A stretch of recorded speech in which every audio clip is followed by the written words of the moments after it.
Hello everyone and welcome back to my opinion. And in this video, I'll be previewing the second test match of the Border-Gavaskar trophy between Australia and India. Starting off with India, a resounding victory, a huge confidence boost in the previous match, winning by 295 runs. And I'll say this again, I don't know why there was so much fear from a media point of view going into this series where even if you look at the 11s fielded by both sides in the previous test match, I'll say this again, there is not a gulf in skill level. India had enough skill in that 11 to trouble Australia, and they did that, and they registered a resounding victory. So there may be some talk going to this one as well, just because someone like a Scott Boland will be playing since Josh Hazel was injured. But once again, I'll say if India play the correct 11, there is no gulf in skill level. And with the resounding victory they got in the previous match, they'll be going to this one with their confidence high. So the 11 I'll be suggesting now, I've bought, a couple of players are back in contention to play, and I've made a couple of changes based on the conditions as well. So I've gone with KL Rahul and Yashasvi Jaiswal to open the batting. Shubman Gill number 3, Virat Kohli 4, Rohit Sharma 5, Rishabh Pant number 6, Nitish Kumar Reddy number 7, Ravichandran Ashwin number 8, Jasit Bumrah number 9, Mohammad Siraj 10, and Akash Deep at number 11. When Jasprit Bumrah won the toss in the previous match, he correctly chose to bat first. And once again, at this venue, you've got to establish a first innings lead. And I feel Rohit Sharma, if he does win the toss, he should choose to bat first once again. The reason why I've got him batting at number 5 than batting at number 3 is because the highest wicket taker at this venue is once again Nathan Lyon. And while Shubman Gill uses his feet to the spinners very well, I feel who would be that more imposing player to take on Nathan Lyon in the middle overs, which Rohit Sharma would definitely look to do.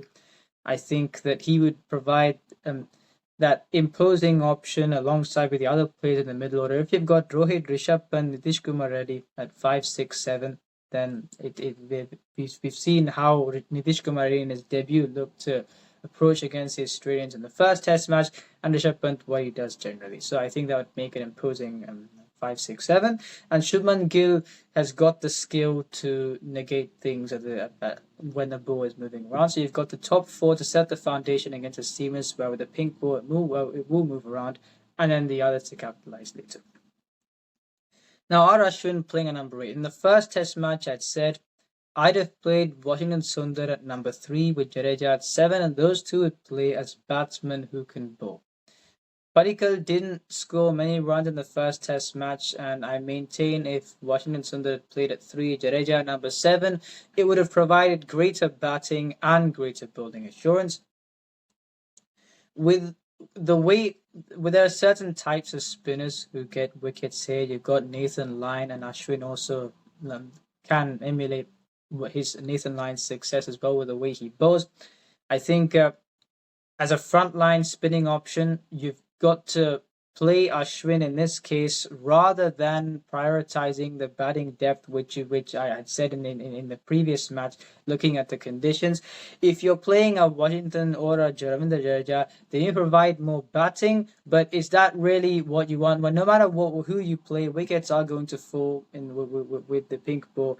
And I feel even without someone, more of a frontline batsman at number 8, you've got that top 7 there where I think they are confident enough to do the job.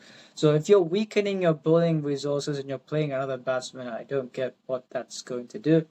And the reason why I'm saying that again is because I think they'll play Harshit Rana instead of Akash Deep. They'll stick with him from the previous match. Now, at stumps on day 1, Australia was 67 for 7, and even then, when he bowled an over, Harshit Rana went for 4 runs in each over. So, Travis Head, you saw in the 4th innings, he took the attack to India, and with the class of the others, even though they're not in great form, barring Usman Khawaja, I feel if Australia get off to some, maybe not in this match but for the series, if Australia get off to some decent start, and then you've got Travis Head playing the way he does, Harshit Rana going for 4 runs and over, and then Mohammad Siraj an attacking seamer. Can he contain the runs? No. The pressure will be on Jasprit Bumrah, and across a 5-match series, if he's overbowled, will he be able to last the full series? We don't know, which is why Akashdeep is a containing bowler, and he would do well in the pink with the pink ball, which is why he should play as a containing option. You can also take wickets alongside Siraj as an attacking bowler, and Bumrah as an attacking bowler but doesn't give runs. And you got Ashwin as well, who can be the attacking bowler and doesn't give. And so that's on the Indian side. I think if they play this combination, I think this side looks very good. I'll say this again. I'd prefer Bumrah to be captain over Rohit Sharma because, and this is not, as a batsman, does Rohit Sharma get into this team? Yes, he does.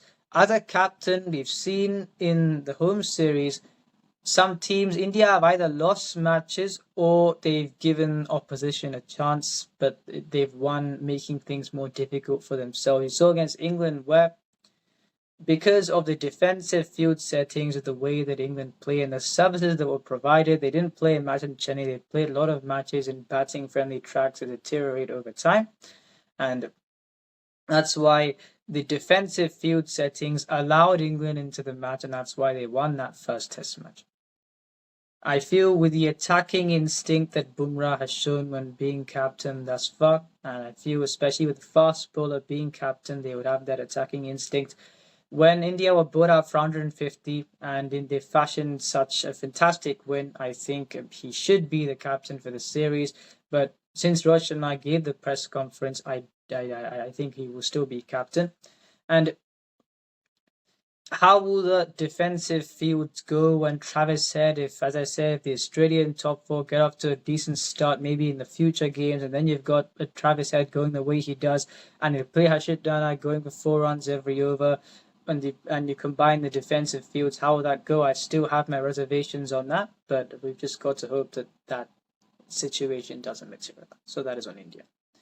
And now on Australia, there's one change. They've named their 11, and they've gone with Scott Boland ahead of Josh Hazlewood. I think it's a very good option, of course. So I think he'll be a threatening option with a pink ball. He holds a line. He doesn't give many runs, and he can also look. I think in this situation, given the conditions, he would be a threat. And then you've got Pat Cummins, who wasn't at his best after the initial stages in the previous Test match and the Mitchell Starc. So even though India outbowled them in the previous Test match, I still think this looks a very good attack. As far as the batting is concerned, even though most of them aren't in form, they've still got the names there, and they've not got many others coming through either, so you've got to give a longer rope to these players. There was a rumour that Sam Constas would be in contention after scoring a century against the Prime Minister's 11, but they stuck with Nathan McSweeney, and rightly so, because it's a debut match where no one else did much. If you're dropping the debutant, then it doesn't really bode well in terms of putting faith in a player, which is why they've gone with him.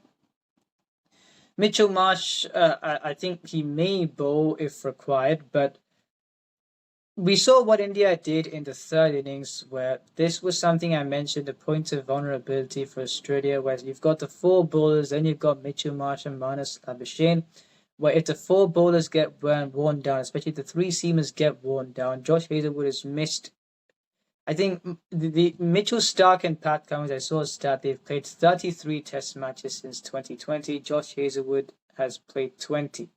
So he is getting a few injuries off late. They've got Scott Boland as a replacement. But if you wear down that fast bowling trio, do they have the other options to be as threatening as them? I don't think so.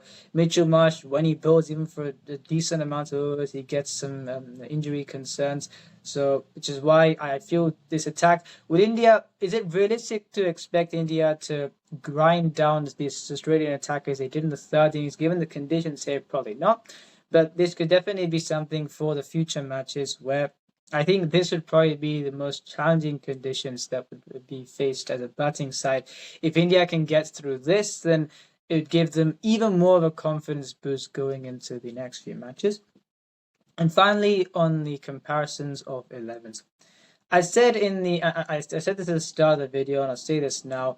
I did the opening combination comparison. I said Rahul and Jaiswal in terms of skill levels, you could say they outmatch Usman Khawaja and Nathan McSweeney. But because Usman Khawaja has been in form of late, a lot of So you could say that because of the form that he was in, you could give the edge to the Australian opening pair.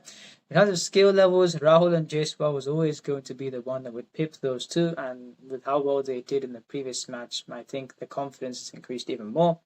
With the middle order, you've got Shubman Gill, Virat Kohli, Rohit Sharma, Rishabh Pant compared with, apart from Travis Head, I don't think the others look like scoring runs. Labuschagne, he hung around the first innings because wickets were falling. I think you can still bank on him because of the class that he possesses. But in terms of who's going to score runs, apart from Travis Head, the others don't look like doing too much. And then in the lower order, if the top order, if the earlier batsmen don't go well, is Alex Carey going to resurrect the innings to that degree? I don't think so. He'd probably score 40 or 50 or at the end if to get some runs at the end if the other batsmen do a somewhat decent job. But is he going to be someone who's going to play that big innings after the early wickets have been lost? I don't think so, even though he's a good player. Then you got Nitish Kumar Reddy, who we saw the confidence he possesses in his debut match where he played well in both innings. So with the batting, India definitely got an edge. Even though India outbowled Australia in the previous match, I would still say Australia have got the edge, especially with the seam bowling department. Even when India had them on the ropes, Harshit Rana was going for 4 runs in an over. And if they get to a somewhat, even slightly better start than what they got off to, then a lot of pressure will be on Jasprit Bumrah to get wickets, and not he won't give runs, of course, but when you've got Siraj and Harshit Rana going for runs, Siraj an attacking bowler, but he can also go for runs, then that puts more pressure on him and Ashwin. So I hope Akashdeep plays instead of Harshit, but I don't think he will. So overall, batting, India have got the edge, bowling, Australia have got the edge. And I feel, because of the confidence that India have got, I feel they can definitely go on to make it 2-0. If you enjoyed this video, please like and subscribe, share with your friends. Remember, this is my opinion. What chose.